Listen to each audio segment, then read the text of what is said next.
ஜெர்மனியில் நான் படிக்கிற காலேஜில் ட்ரிப்புன்னு சொல்லி ஆசை காட்டி மோசம் பண்ண கதையை தான் இன்றைக்கி பார்க்க போகிறோம். ட்ரிப்புன்னு சொன்னதும் கேட்டது பாதி கேட்காதது பாதியுமா ட்ரெஸ் எல்லாம் பேக் பண்ணிட்டு கிளம்பிட்டோம். ட்ரிப்புக்கு போய் கலாசில பாட்டுக்கு வைப் பண்ணிட்டு வரலான்னு பார்த்தா மறுபடியும் ஒரு ஸ்விம்மிங் பூலுக்கு ட்ரிப்பு கூட்டிட்டு வந்திருக்காங்க. ஸ்விம்மிங் பூலை பார்த்ததும் என் மைண்ட் வாய்ஸ் எப்படி இருந்துச்சுன்னா, எனக்கு வர்ற ஆத்திரத்துக்கு அவனை கொலை பண்ண போறேன். அப்படி இந்த பக்கம் திரும்பி பார்த்தா ஸ்விம்மிங் பூலோட சேர்த்து ஒரு ஆறும் இருந்துச்சு. நம்ம தான் ஆர்வக்கோளாராச்சு.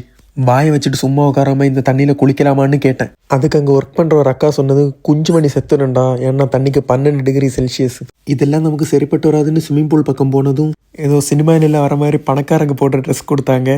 அதை பார்த்தது அண்ணனுக்கு ஒரே குஷி ஆயிடுச்சு. நமக்கும் நல்லா தாங்க இருக்கு அந்த ட்ரெஸ். அப்படியே போட்டிருந்த அந்த ட்ரெஸ்ஸோட ஒரு சூரிய குளியலையும் வெற்றிகரமாக முடிச்சிட்டோம்.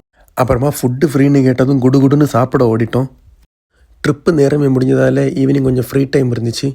அந்த ஈவினிங் ஃப்ரீ டைமை வேஸ்ட் பண்ணாமல் அப்படியே அந்த அழகான ஊரையும் கொஞ்சம் சுற்றி பார்த்துட்டு எனக்கான பயணத்தை முடிச்சுட்டு திருப்பி வீட்டுக்கு போகிறதுக்கு பஸ் ஏறிட்டோம்.